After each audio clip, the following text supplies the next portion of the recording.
I think I'll just give a small brief introduction of the chairs that we have today, and then Dr. Vishnu can give a formal introduction of yours, and then we can start the meeting. So, a very warm welcome to all those who have joined, and welcome to the next talk in the immunoallergy conclave. Uh, I hope all the talks till now have been pretty informative to you guys. And continuing on the same lines, we have another wonderful, important talk today. Uh, to chair the session, we have Dr. Vishnu Sharma. He is the current Vice President of the Rheumatology Association of Gujarat, the parent organization that does an annual conference called as RACCON. And this year, RACCON is being done uh, as the Immunoallergy Conclave, the 2026 Rheumatology Association of Gujarat Conference. And Dr. Vishnu is a very senior rheumatologist in Ahmedabad. And the co-chair for the session today would be Dr. Sanket Shah. He is again a clinical immunologist and rheumatologist based in Ahmedabad. He is also a very avid teacher and teaches a lot of undergraduate and postgraduate students on all aspects of medicine. Uh, Over to you, Vishnu, sir. You can possibly give a small introduction. Thank you, Kunal. First, for inviting me to chair this session and letting me a part of this wonderful conclave. And also my congratulations to you for organizing such a well-structured and engaging event. It's a really wonderful thing to have. So today we have Professor Dr. Hugo Van Bever. So it's my privilege to introduce him. Dr. Bever, he's MD, PhD. He's a globally renowned pediatric allergist and senior consultant at the National University Hospital and Yong Lu Lin School of Medicine, Singapore. With over 4 decades of pioneering work in pediatric allergy, asthma, eczema, and immunotherapy, including more than 660 publications, he has shaped clinical practice and research across Asia and beyond. So today we are honored to have him here to share his insight on atopic dermatitis. Over to you, sir. Sir, and we are very Thank grateful. you. On Friday night, you are giving your valuable time to us so we can learn the subject from you. Thank you, sir. Thank you. Thank you for inviting me. I hope you can hear me well. It's my pleasure to be here. I'm honored, and I always enjoy giving talks in India because you people are very enthusiastic about allergy, and there's a lot of things going on in your country on allergy, and especially on my field, pediatric allergy. So I am a pediatrician, and then I specialized mainly in allergy. I did some rheumatology, I did some immunology, but nowadays I completely dedicate my time to research and teaching and running clinics on allergy.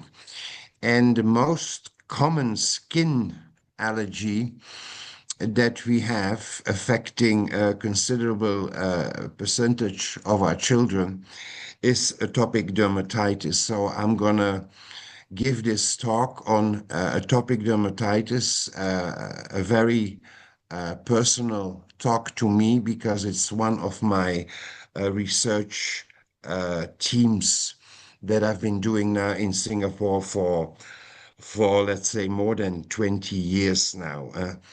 So let me start by giving you a classification. There's still some confusion, but eczema is actually a syndrome. And we distinguish, grosso modo, we distinguish 4 big groups of eczema. Number 1 is the most common, This is, we call it atopic dermatitis or atopic eczema. This is eczema in which allergy is involved. Not all eczema is allergy involved. There's also a group that we call non-atopic dermatitis, which is about 20%. The atopic dermatitis is about 80%. Some people call it also atopic dermatitis, but with all modern technology we have, we cannot find allergy in these children. In my group, we use the term, in young children, we use the term pre-atopic dermatitis, especially when they come from atopic families. And then there's contact dermatitis, which can coexist with atopic dermatitis, which is a type 4 immune response in which allergy is not involved. Allergy meaning IgE type 1 immune disorders are not involved. And then we have seborrheic eczema or seborrheic dermatitis, which is a disease mainly occurring in very young infants. It has a good prognosis, and it's also seen in during puberty in adolescents. We can also see it. But the topic of my talk will be mainly here today on atopic dermatitis, means chronic dermatitis, chronic inflammation in the skin in which IgE-mediated hypersensitivity is involved. And it's that IgE-mediated hypersensitivity that is the cause of the chronic inflammation. This is just a summary of atopic dermatitis. 5 parts. Epidemiology, it affects about 20% of our children. It's the symptoms are inflammation, dry skin, itchy skin, red patches, crusts, and sometimes excoriations. And the pathophysiology is that of a chronic inflammation, starting with a Th2-driven inflammation, and then when it becomes more chronic, Th1 inflammation comes in.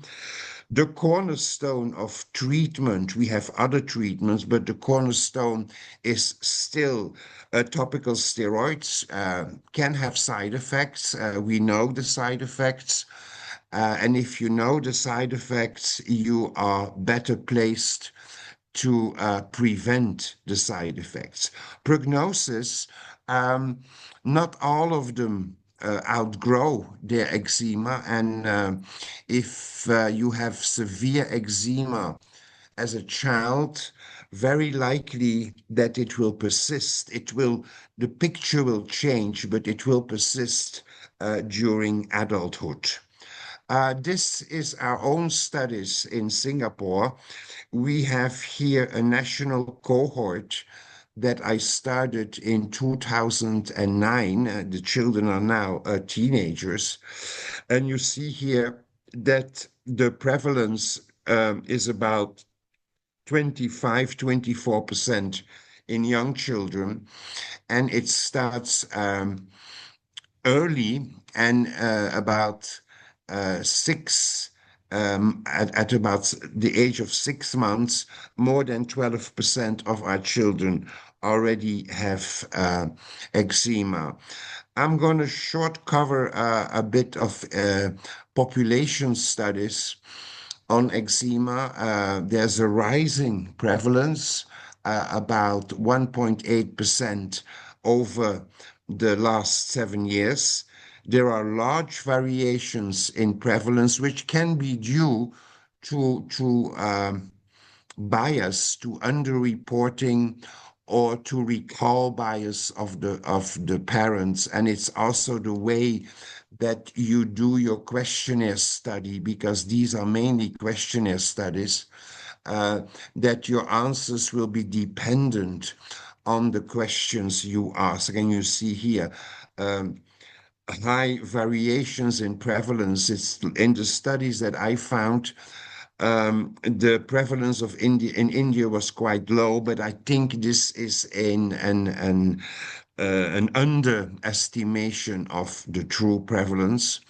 The highest rise we see in South American and in South Asian countries, especially the well-developed countries such as Singapore, Hong Kong, Thailand, and we see also variations in ethnic groups. Seems to be more prevalent in African Americans than in white Americans, and also more prevalent in Hispanics than in white people. So these data on prevalence, you have to be very careful because they are very dependent of the methodology and also genetics and also the phenotypes. These are data from the ESAC studies, which they did worldwide, and here is their latest report. It's now already 3 years old. In which they looked at more than 70,000 adolescents and more than 47,000 children. And I give you very briefly the data.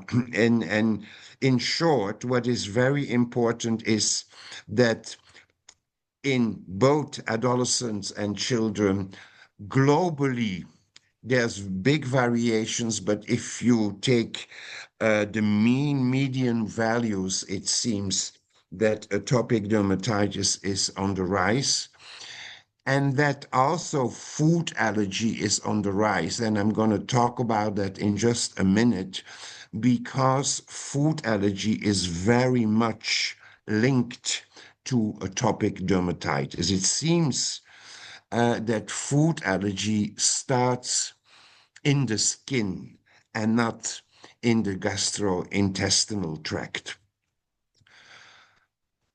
We distinguish severity in atopic dermatitis. There are scoring systems, and in my clinic we use this type of scoring system, and we use mild, mainly dry skin. People call it sometimes microscopic eczema. There's still a lot of discussion about it. Moderate eczema is eczema that mainly affects the 5 big folds of the body, the neck, the elbows, and the knees. And then severe eczema also includes involvement of the trunk. And then there's a separate entity that we label under eczema, and that is the prurigo nodularis.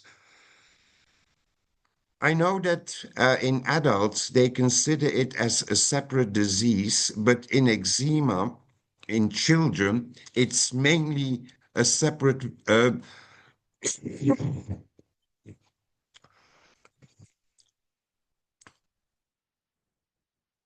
I apologize. I'm recovering from a cold.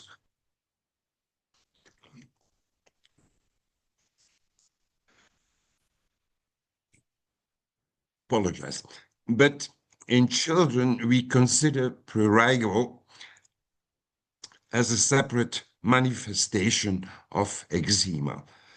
It's characterized by very itchy lesions and by little response to treatment. When you look at flare-ups of eczema, most flare-ups of eczema are caused by infection, mainly by Staph aureus. Sometimes flare-ups are due to high allergen exposure, but most flare-ups of eczema are due to extensive bacterial colonization. And here you see a few pictures of flare-up of eczema, which is due to infection. Here you see pictures of children with prurigo, and what's very typical in prurigo is these circular, well delineated patches with a central crust. And you see here on the forehead of this child and here on the arm of this child. This is a type of eczema that has a distinguished clinical pattern, and it's important to recognize this because you know that if you recognize it, it's a type of eczema that is very treatment resistant, and that you need very strong treatments on the edge of risk of having side effects of your treatment, that you need very strong treatment to control prurigo nodularis. The exact mechanisms of prurigo nodularis in children with eczema are unknown, but we suspect that some kind of infection, maybe some virus, is involved. Eczema has also a number of skin comorbidities. In children with eczema, you can find these kind of comorbidities, especially in children who use a lot of topical treatments, and topical treatments can give rise to contact dermatitis. And once there was a topical steroid that had to be taken from the market because it causes too much contact dermatitis. And that steroid is still used now in respiratory allergy, in rhinitis, and in asthma, and is called budesonide. We see also alopecia areata. We see vitiligo. Prurigo nodularis, you can discuss, is it a separate entity? In my group, we considered it as a specific presentation of eczema, hidradenitis suppurativa, and of course urticaria, especially when food allergy is involved. So eczema is a kind of complex disease, and the end result is a chronic itchy skin inflammation.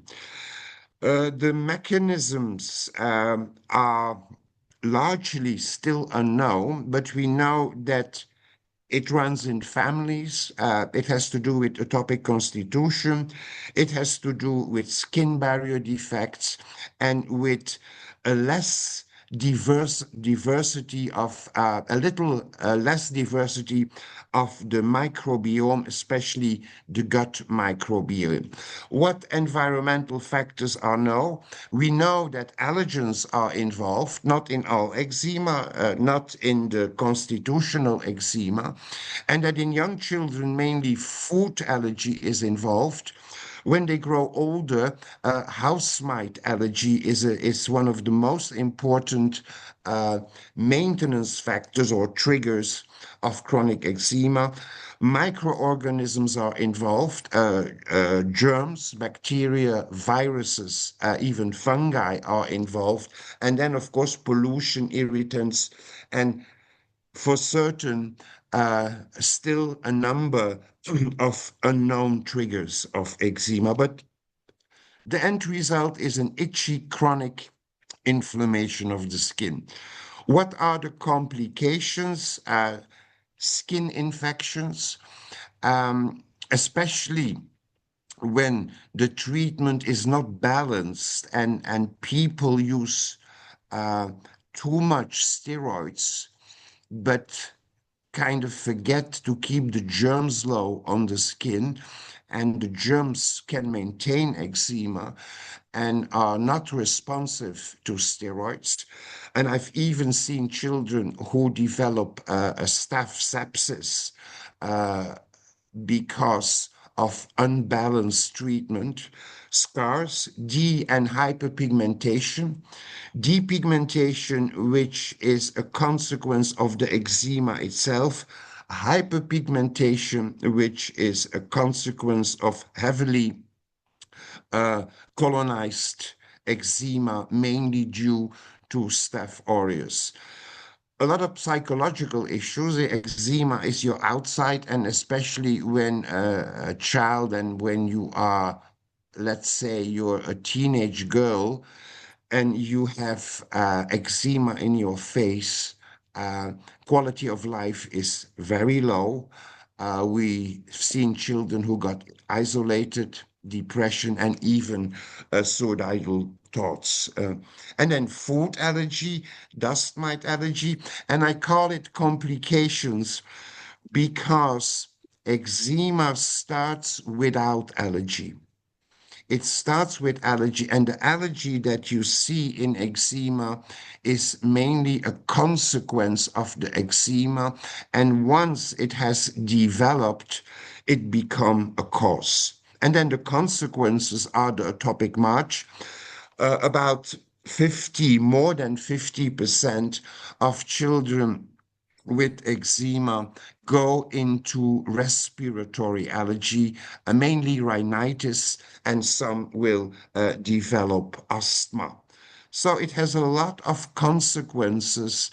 And if you look at studies on quality of life in children with severe eczema and compare it with other chronic diseases such as cystic fibrosis or diabetes, or asthma, quality of life is much worse in children with eczema because it's their outside, and still people judge the children by their outside, and some children are considered dirty, they are considered contagious, which is of course not the case.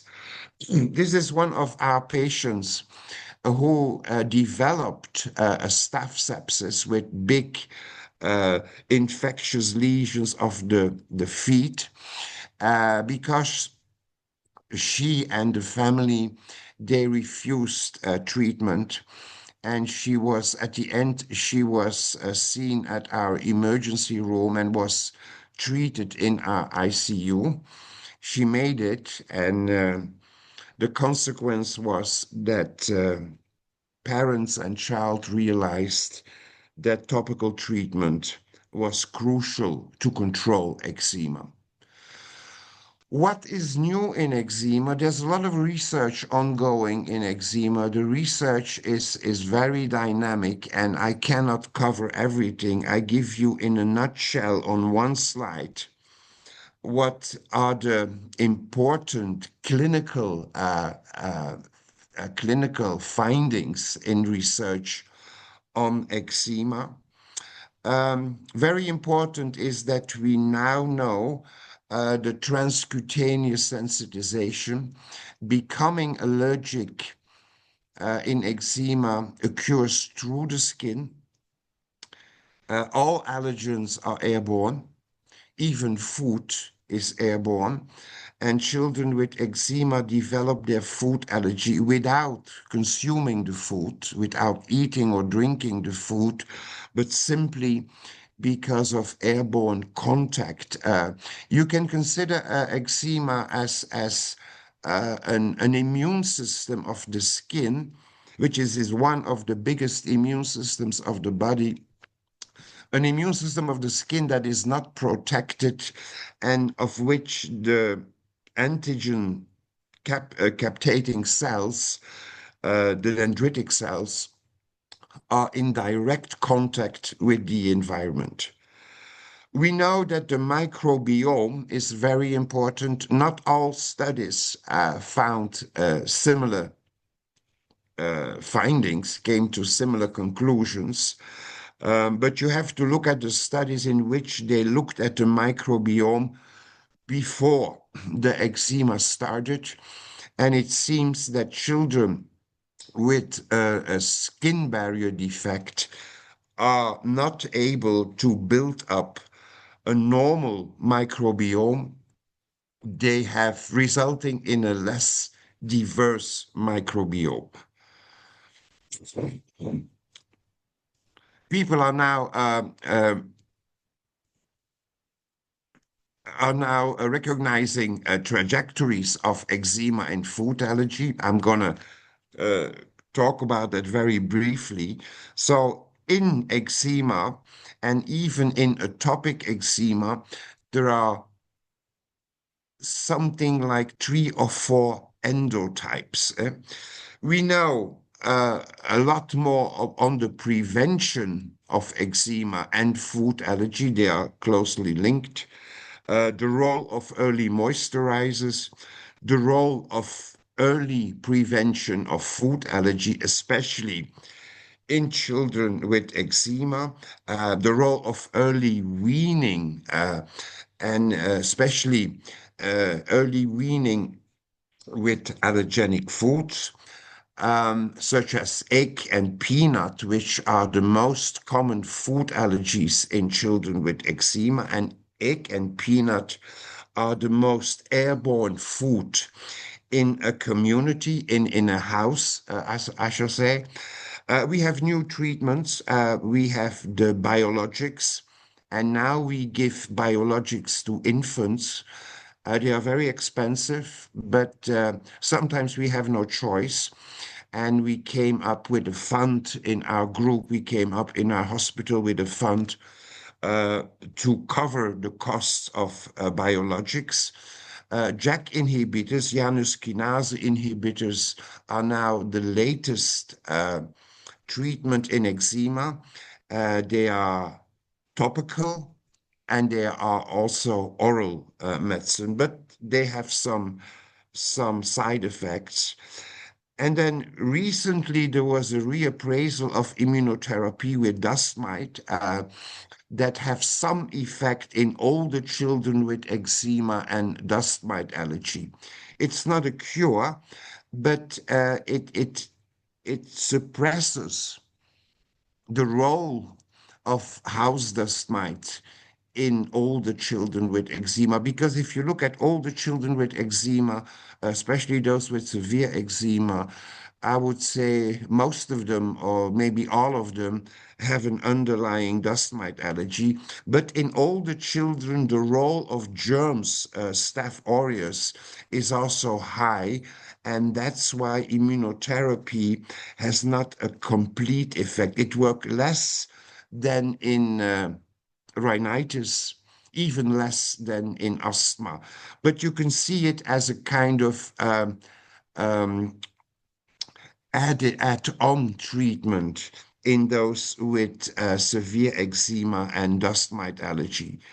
So we also looked at trajectories of eczema, and in our group, in our Gusto cohort, and also in other research of other groups, mainly they distinguish 3 types of trajectories. It is the early onset persistent eczema, which is linked to respiratory allergy, or I should say, respiratory allergy becomes a consequence, and also with high food allergy.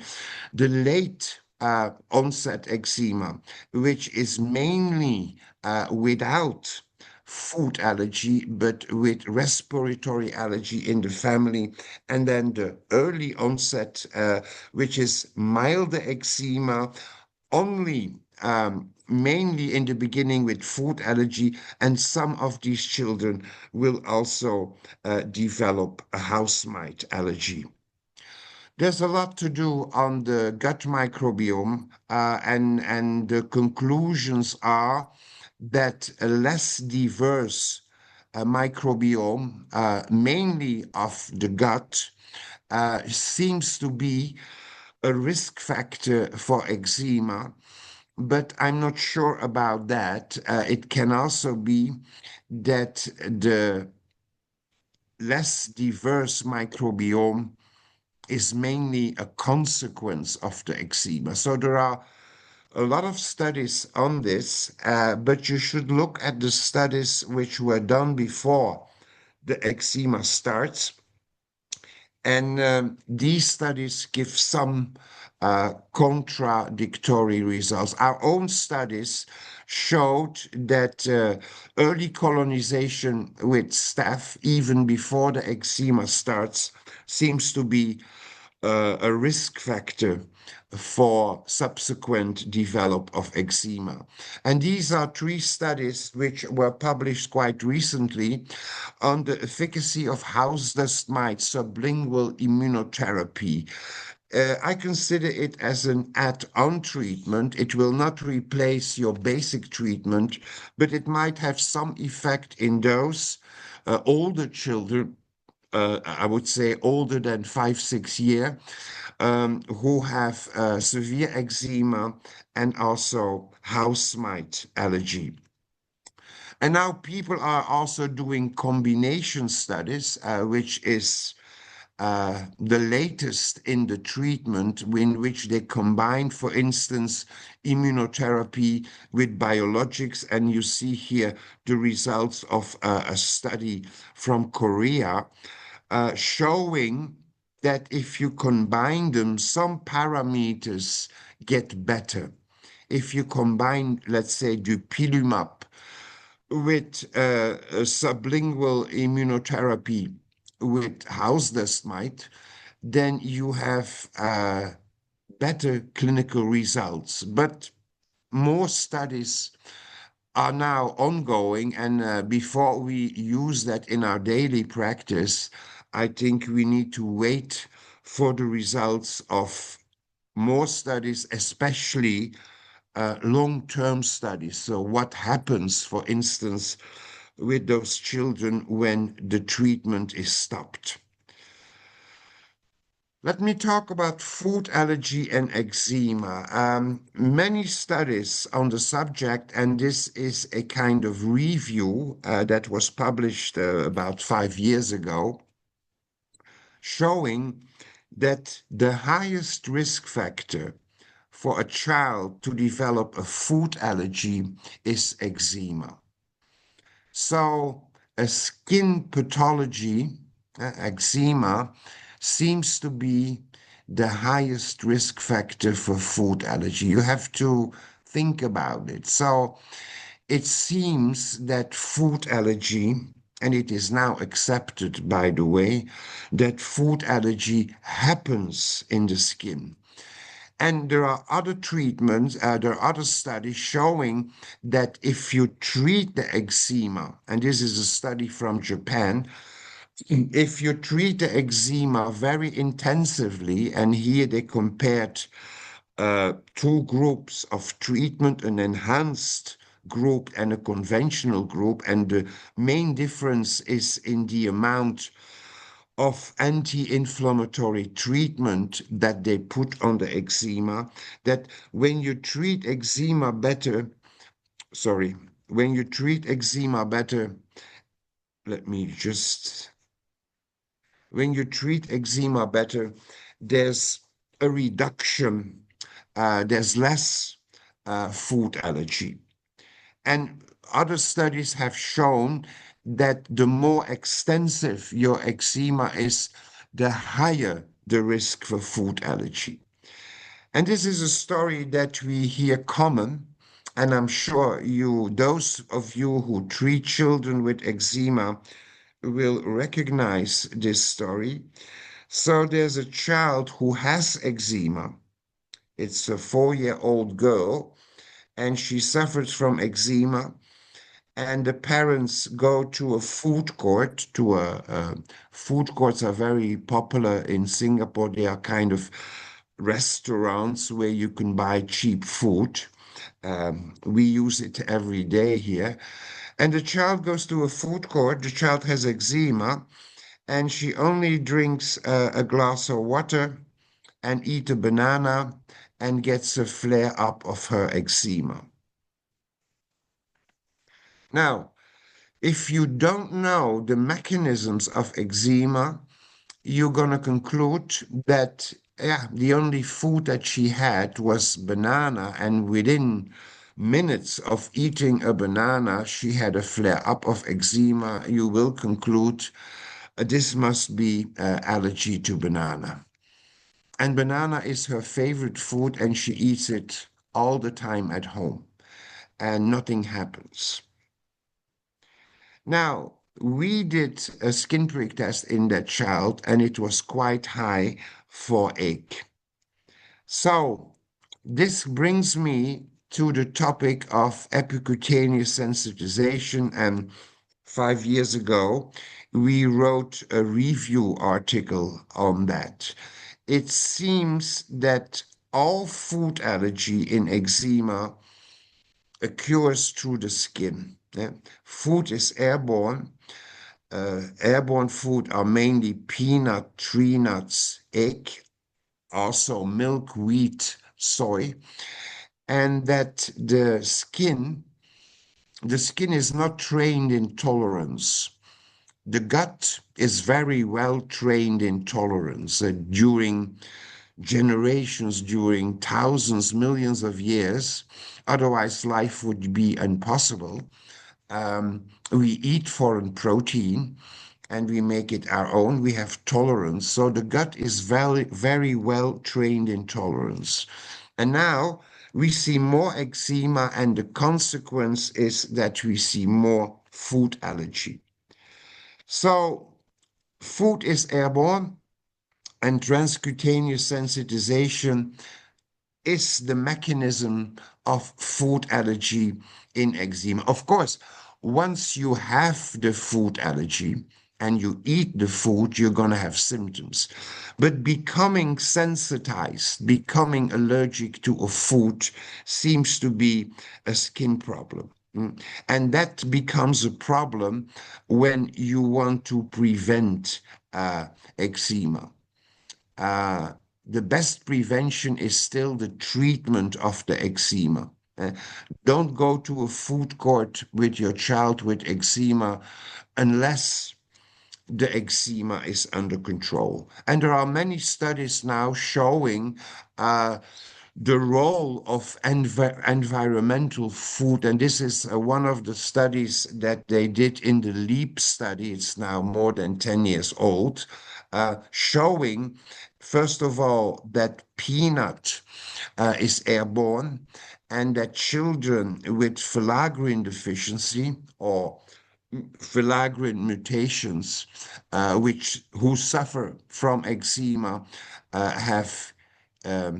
can develop easily peanut allergy without consuming peanuts. So this is the mechanism of the onset of eczema. It all starts with eczema, with a deficient, non-functioning skin barrier that is unable to build up a normal microbiome. We don't know the exact mechanisms of this, but because they cannot build up a normal microbiome, the skin gets inflamed. And through the inflammation, the immune system becomes naked, the immune system of the skin becomes naked, and the child will develop food allergy. Not dust mite allergy. We don't know why. There are some hypotheses on it, but to develop dust mite allergy, you need to be at least a young preschooler. The first year of life, hardly, you cannot say impossible, but hardly you will see children with dust mite allergy. Dust mite allergy usually starts around the age of 2, 3. So it could be, and this is a hypothesis, that becoming allergic to food in young children occurs mainly outside the gastrointestinal tract through the skin. And of course, you will say, oh, but I see children without food allergy, without eczema, who also develop food allergy. Now, we think now that what you see in eczema is actually the top of the iceberg, that a lot of eczema is kind of under the surface. And sometimes we call it microscopic eczema. And there have been now recent studies, and this is a study that just was published a couple of months ago, And this is a study in adults. Of course, you cannot do that in babies, but in adults, they did skin biopsy, adults with eczema, they did skin biopsies of the normal skin, not the patches of eczema, but the normal skin. And they found in the normal skin, they found important pathology similar to patches of eczema. So it could be that in children, there's also something that we call microscopic eczema, and that could be manifested by dry skin, itchy skin, dermographism, or transient eczema, little eczema, scalp eczema, others including recall bias. So, and of course, for ethical reasons, we don't have studies in babies with food allergy. But if you do very careful your history, and history remains very important, as in all pathology, if you do very careful your history, the parents will tell you, no, there was no obvious eczema, but yeah, she had a bit of dry skin and we used a lot of moisturizer, or she had dermographism, or she had itchy skin, or an itchy scalp, and you cannot see the lesions. So more and more, it is now accepted that in children, and I'm not talking about adults, and I'm not talking about seafood allergy, which has different mechanisms, but if you look at the food allergies in the first years of life, and the top 5 is here: egg, peanut, milk, wheat, and soy. It could be that all these sensitizations are linked to eczema, even in children who have no obvious clinical eczema. Now, this is what we see in Singapore. I don't know about your country, but if you look at the food allergy in children with eczema, it's mainly in young children. It's mainly in severe eczema. The more severe the eczema, the more higher the prevalence of food allergy, and it's to a limited number of food. Mainly transcutaneous. I'm not saying that other routes are impossible, but it seems because it's so very, very close link to eczema, it seems that eczema is the highest risk factor. And the food that we see is mainly egg, number 2, peanut, number 3, cow's milk, 4, soy and wheat. Other food, yes, it's possible, but it's very uncommon. Sometimes we see also oat allergy, mainly because in Singapore we have a moisturizer that contains oat. And if children with eczema use that moisturizer, there's a risk that they will become allergic to oat via the skin. And this is the moisturizer, Avinoderm, which is a good moisturizer if you have no eczema. But one of the rules here and also in other countries is that in children with eczema, don't use moisturizers that contain food proteins. And there are many moisturizers on the market, and I'm sure also in your country, that contain coconut, peanut, oat, mango, you name it. So we don't recommend these moisturizers to use in children with eczema. And there has been one study that was published in the New England Journal of Medicine, showing that peanuts in moisturizers, which was used in a moisturizer in UK, was a high risk factor for peanut allergy. Now, this is the evolution of children with eczema. And I'm talking about the evolution of the triggers. In the beginning of life, they have food allergy, especially those with severe eczema. And I dare to say that if you look at children only with severe eczema, almost 100% develop food allergy. But the good news is that some of these food allergies are temporary. They can outgrow. They can outgrow egg and milk, less peanut. It's a minority who will outgrow their peanut allergy. It's a majority, 80, 90%, who will outgrow their egg or milk allergy. But in the meantime, they they start having allergy to house mite, house dust mite, and that makes the eczema persistent. If they don't develop dust mite allergy, there's a higher chance that they will also outgrow their eczema. But if you look at older children with persistent eczema, the main triggers are dust mite and staph. And the treatment should be focused on these two enemies, and they work together, house mite and staph.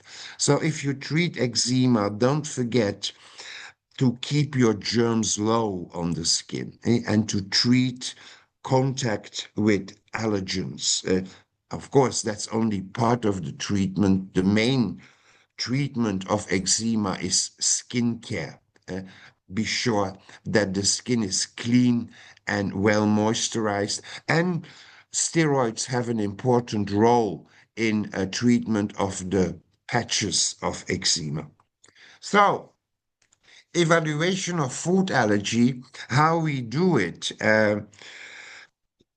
The history becomes difficult because the history that we used to do is, did you eat, did the child eat or drink the food? It becomes non-relevant here.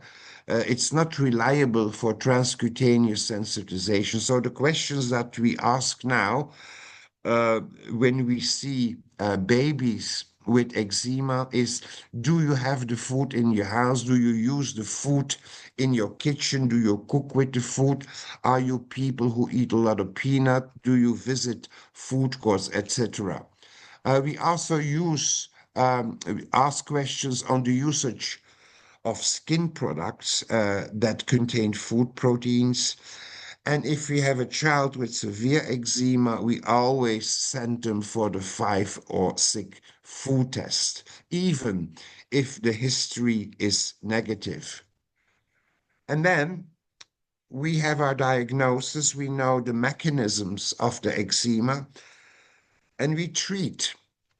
And if the children are not responsive to our treatment, we go further and we might look for more rare food allergies. But we don't start the checkup by looking at rare causes. That makes no sense. So all our children, our babies who have eczema, and usually eczema starts during the first year of life. There are some late types who have no food allergy, but who start their eczema because of dust mite allergy. But for the more common type of eczema starting during infancy, we always do the 5 food test. And the 5 food test is egg, peanut, milk, wheat, soy, and sometimes we add, depends on what moisturizers they used, if they have used moisturizers that contain food proteins. Now, how to avoid transcutaneous sensitization to food? Of course, we have to try to prevent eczema, and we have now in Singapore national guidelines on the prevention of eczema and food allergy. It's about early weaning, it's about early moisturizing, and it's about attempts to restore the normal microbiome by giving probiotics, and probiotics that should be started during pregnancies, and that is in families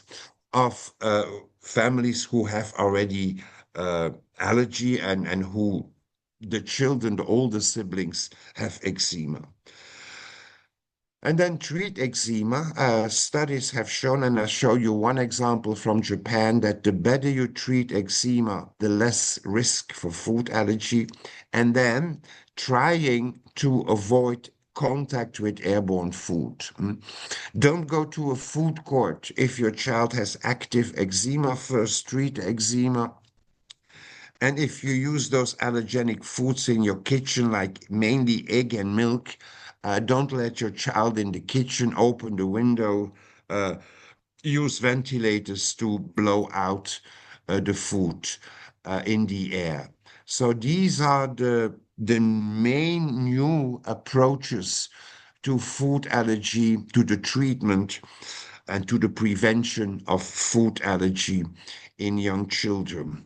The treatment of eczema is mainly lifestyle changes, topical treatments, and then for those with severe eczema, there's no choice. We have to go to systemic treatment. And the treatment, the best treatment for the moment, and I mean efficacy versus side effects, the safest treatment, the most effective treatment now that we have for the moment are the biologics. Mainly, most studies in children have been done with dupilumab, which is an anti-IL-4 receptor, anti-IL-13 receptor, which is a wonderful molecule, except that it's very expensive. So most people, even in Singapore, most people cannot afford it. So they need help here. And we are lucky that our hospital created a fund for those children, and that in some cases, insurance will cover it. And also, when the older children, where the older boys go into the army, here in Singapore, the army always also covers the biologics. The topical treatments are moisturizers, corticosteroids, antiseptics. Don't forget antiseptics, watery antiseptics to keep your germs low. We try to avoid antibiotics because there have been studies showing if you use repeatedly antibiotics on the skin, that your staph will become partially or totally resistant to the antibiotic. And then we have also new topical treatments which are also more expensive and which we try to use not as a routine, but occasionally we use it. What are the new topical treatments which we have in Singapore? We have the calcineurin inhibitors, pimecrolimus, tacrolimus. We use PD4 phosphodiesterase 4 inhibitors, and we use mainly the crisaborole. The JAK inhibitors, which are oral and which have side effects, we use sometimes, but we try to avoid it. There's now a new JAK inhibitor, the ruxolitinib, which is a topical and which, in my opinion, is more promising than the oral ones because the topical JAK inhibitor has far less side effects. And then number 4, we don't have in Singapore. So what we use mainly I mean, not as much as topical steroids, is pimecrolimus, tacrolimus, and crisaborole. Uh, Now, Ruxol is not really on the market in Singapore. We can get it via transport from other countries, but it's all still too expensive.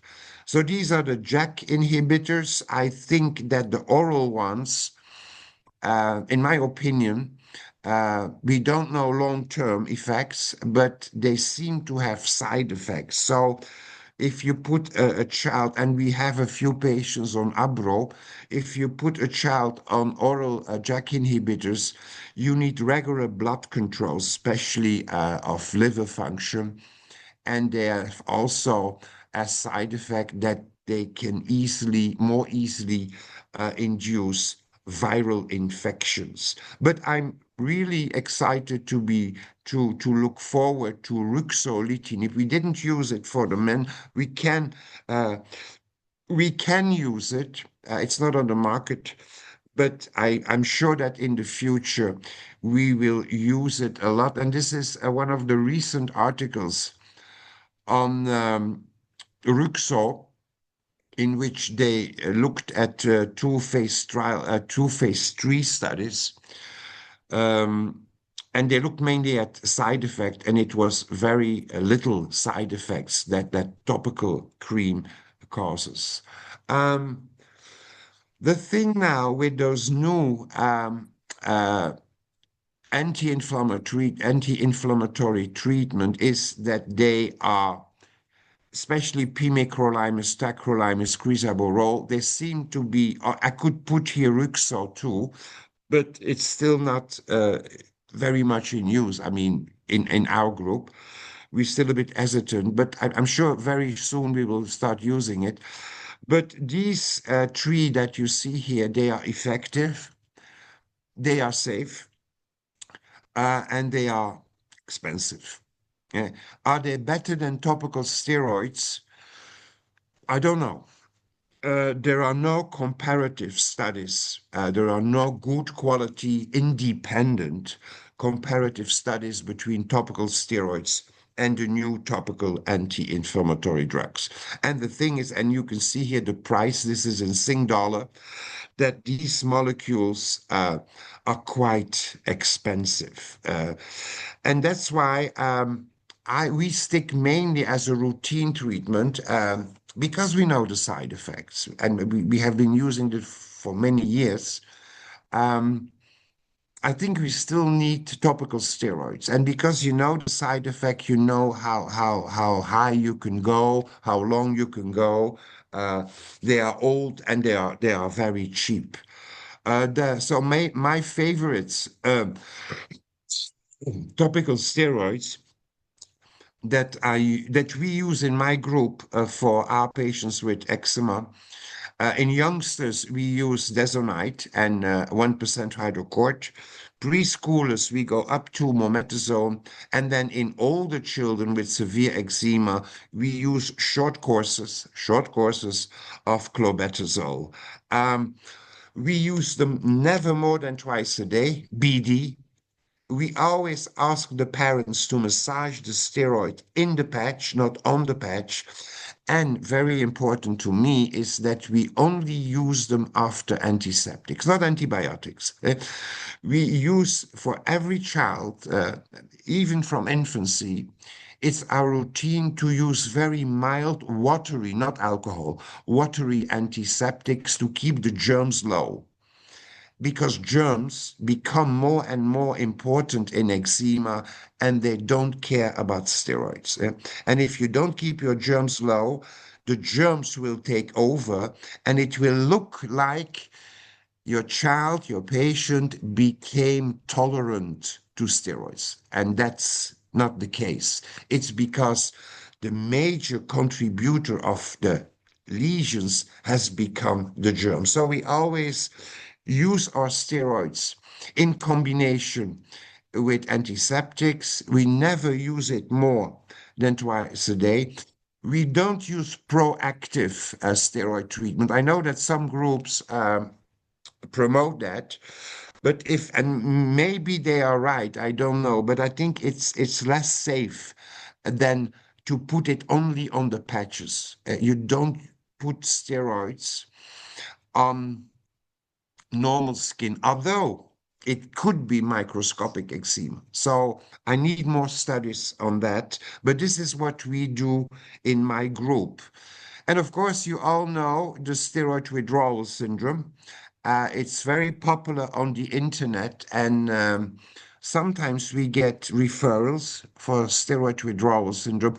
What strikes me always is that these children have mainly eczema in their face, and the lesions are painful. They are burning. And this is usually not the case with pure eczema, although there can be some overlap. But if you look at this child here, that came with a steroid withdrawal syndrome, it's very hard to distinguish from a flare-up of eczema, a flare-up of infected eczema. So sometimes we get referral. We have not seen it in our own patients, and I think this is because of our policy, the usage of antiseptics, and never use steroids more than twice a day. So if we see it, we culture it, and in some of those cases, we found that it's due to an infectious flare-up. There's very little literature. It's a debated condition. There's very little literature. There's more on the internet for laymen, for non-medical people. And in Singapore, it has been very, I would say, popular in parents, and has resulted in an increase of phobia for steroids.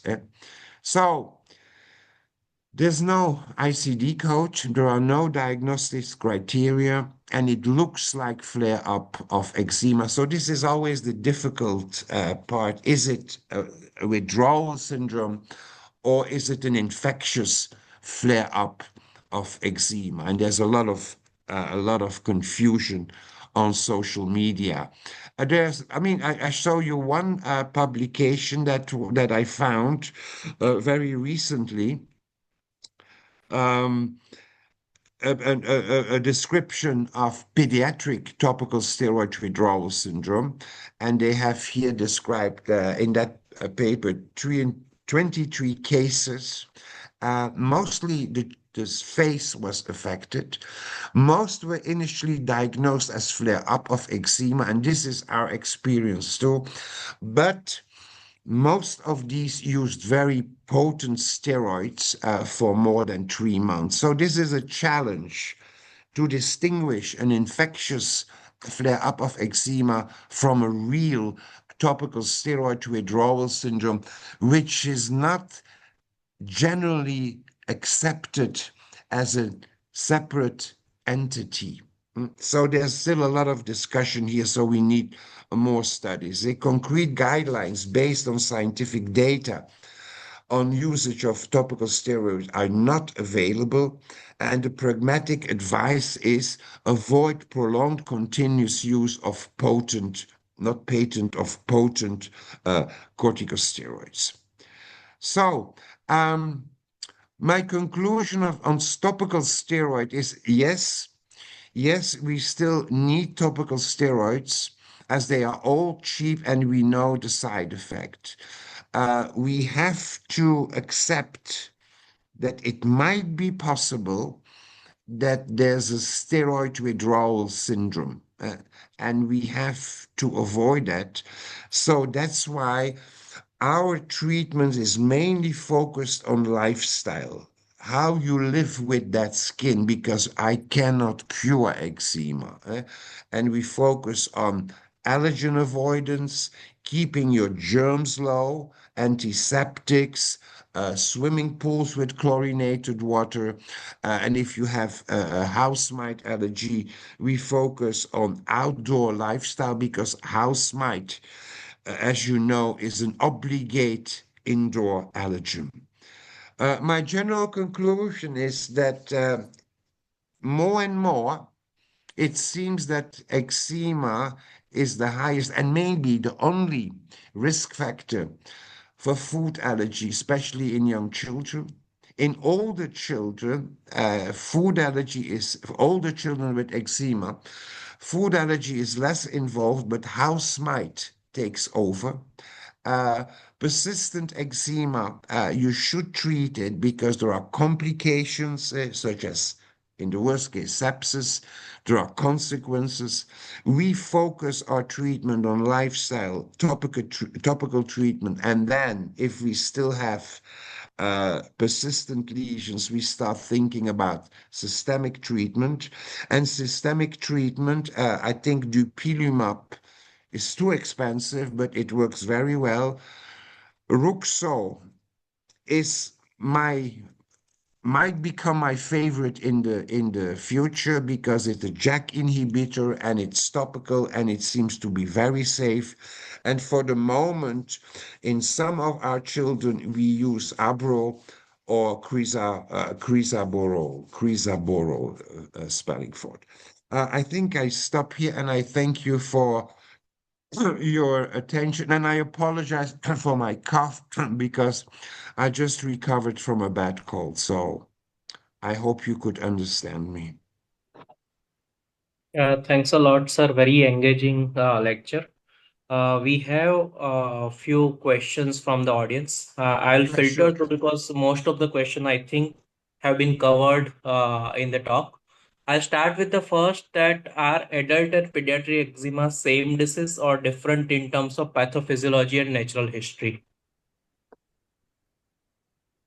There are many mechanisms involved in eczema. If you look at early eczema, it's usually children who have an atopic constitution also, not only a skin barrier constitution, but an atopic constitution. And in young children, food allergy can be involved. Sometimes we see late eczema. They have no eczema during the first year of life, and then they develop their eczema at the age of 5, 6, 7 years. And usually, these are children who develop a dust mite allergy, and most of them also have some respi symptoms. They have some allergic rhinitis or sometimes some asthma. Then this is very interesting question. Egg and peanut should be introduced early, like 7 or 8 months of age, or later? Like, does it matter to this development? Well, egg and peanut allergy can develop very early in children with eczema, and it can start before the age of 6 months. And in our guidelines in the prevention, in the primary prevention of eczema, we recommend early weaning with egg and peanut. And we have national guidelines, and there's a window that you should start, not too early. You should start between 4 and 6 months of age, one by one.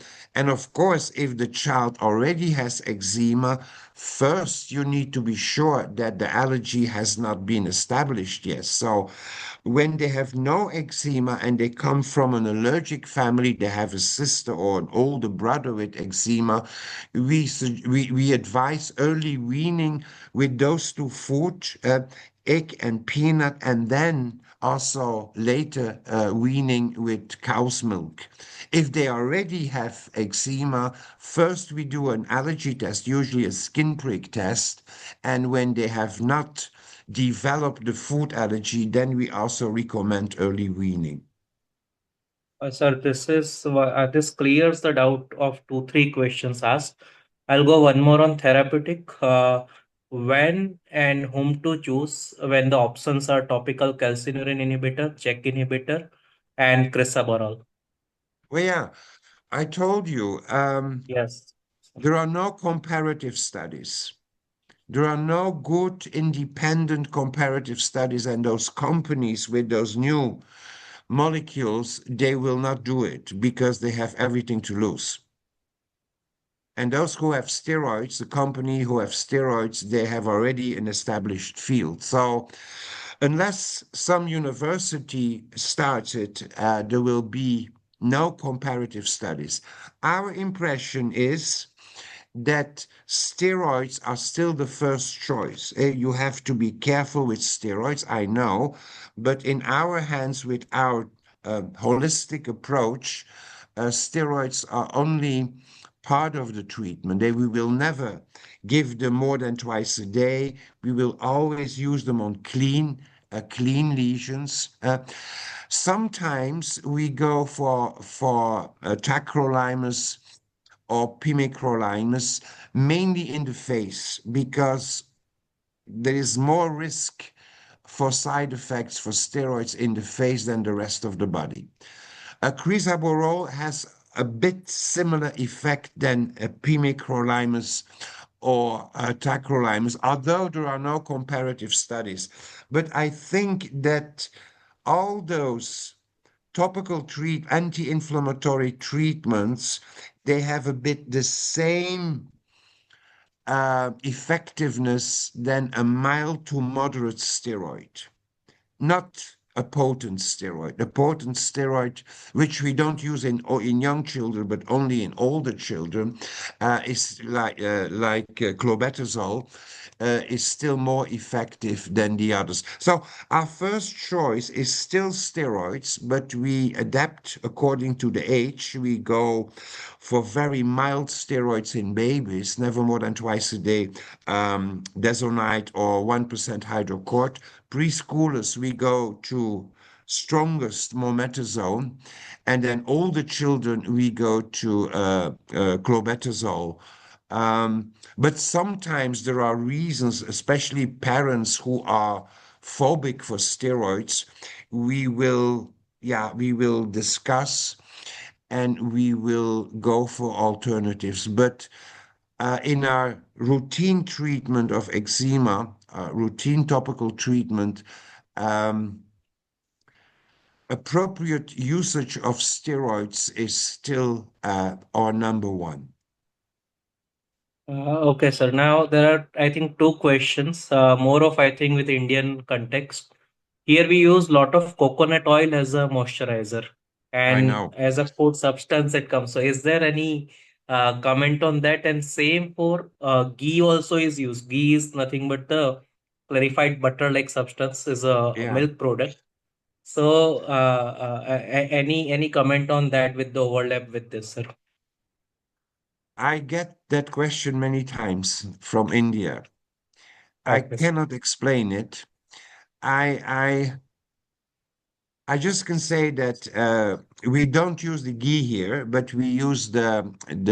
I mean, some of our patients use coconut, and I have seen coconut allergy in babies who use coconut moisturizer. Um, in India, you do it earlier, and you start using coconut from birth. And I was told that you never see coconut allergy. Um, but you mainly do it at a time point when the child has a good skin. And I think when your skin is good, when you have no active eczema, it's okay to use coconut or to use moisturizers with food. But once your child has eczema, and I don't know if those studies have been done in India, I don't see why Indian babies should differ from, let's say, other countries. Maybe they have a stronger microbiome. Maybe they have a more diverse microbiome. There must be an explanation, but I would like to see a study in which they use coconut oil in babies with eczema in India, but I never saw any of those studies. So I think coconut oil is okay. It's okay if your baby has a good skin. And if it's a culture and a habit, please don't change. But I would say if your baby has eczema, there's a little risk, maybe not high because of different microbiome, there's a little risk that your baby might develop coconut allergy.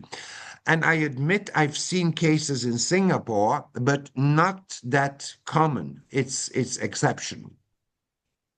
But there are studies on other moisturizers that contain food such as oat, such as peanut, and these studies have shown that moisturizers with peanut, with oat, can cause food allergy to those food.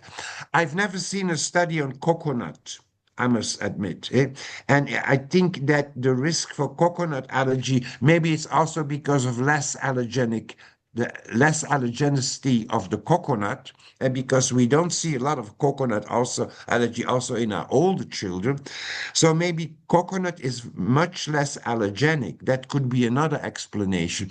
But we've seen a few cases here in Singapore of babies who develop coconut allergy after coconut cream on their skin. But it seems to be not the case in India.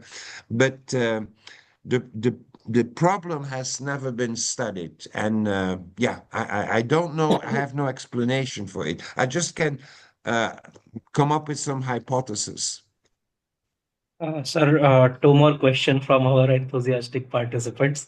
For topical versus systemic therapy, does the extent of lesion or the size of lesion matters, or how do we take that call, sir? Well, we always start with lifestyle change and with topical treatment. And we don't talk about systemic therapy if we can control the eczema with that treatment. But you have severe eczema, very severe eczema that is non-responsive to those two type of interventions, and the quality of life of the child is bad, the quality of life of the family is bad, and then we have to start considering systemic treatment. And if I look at all the systemic treatments, the immunosuppressants, the systemic steroids, the biologics, then I must say, because we've used them in the past, we've used them all in the past, that the biologics are the best in terms of little or no side effects and efficacy. The only problem is that they are super expensive and that most people cannot avoid it. So I hope that the price will come down and that they will be available in all countries. But it's only if our topical treatment and our lifestyle changes do not work that we start talking and thinking about systemic treatment. So it's only for the very severe eczemas. Okay, sir. And this is one more question. What are the top three commonest food allergen that aggravates the infantile eczema, sir? What is the commonest food allergy? Yes, yes. For infantile eczema. Egg. Yes. Egg is very Okay. airborne. Okay. Okay, sir. Uh, every house, uh, every house in Singapore, every house in Singapore contain egg. Eggs are very popular in Singapore, also in other countries. I don't know in India, but egg is the most common airborne food allergen in Singapore, and number two is peanut. But actually, all food has a smell. So all food means all food come in your nose, and all protein in food is airborne. Okay, sir. And one more last question, sir, before we close, I think. Uh, IG level, if they are like very high, does it has any different value, like more than 30,000, sometime we get the results, sir? Can you repeat? I cannot understand the Uh, question. Immunoglobulin E, Oh, IgE level, if they are very high, like more than 30,000, does it carry any significance in this cases, sir? to be honest, we don't do total IgE Okay. because total IgE doesn't tell you anything about the cause. And Total IgE can also be high without specific allergy. I give you an example. If a child does recurrent viral infections, total IgE can be very high. Parasites can also give rise to a high total IgE, but it doesn't tell you anything about which allergen is involved. So, and also some immune deficiencies like hyper IgE syndrome, Job syndrome, Buckley syndrome, they can present with total IgE. But in allergy, as a routine test, we don't do total IgE. We do skin prick test, and sometimes we do specific IgE, and then very occasionally, not as a routine, we do a component resolve diagnostics. But our first choice of allergy test is still the good old skin prick test. Thank you. Thank you, sir. Thank you for wonderful interactive session and clearing our doubts. Kunal, I think final comments from your side. Vishnu sir, any more comments? I think that is one of the excellent nature sir covered most of the things, and also thanks to audience for joining us and the excellent discussion that we have in the last. And thanks, Professor Hugo. At this odd time, even he's still continuing with the same enthusiasm. So I think we should conclude the session now. Thank Kunal, you. if you want to add anything. Yeah. No. Thank you so much, Professor Hugo, for coming on and giving this talk and staying up late past midnight on a Friday night. It's Thank okay. you so much. This was a very interesting talk. A little bit depressing for the children who have atopic dermatitis that they can't go out to food courts, or they have to ensure that the eggs and things are not cooked the way they are in their homes. But as I think Dr. Nanna mentioned, that most of the atopic dermatitis that we see in our country is usually not that severe. And possibly one message that the audience can take is that effective moisturization and lifestyle changes still holds the paramount importance in management of atopic dermatitis. So hopefully, post this talk, we'd have healthier skin and healthier babies that are well moisturized and integrated skin barriers going on. Thank you so much, sir. Thank you for inviting me. It was all our pleasure, sir. Thank you so much for coming.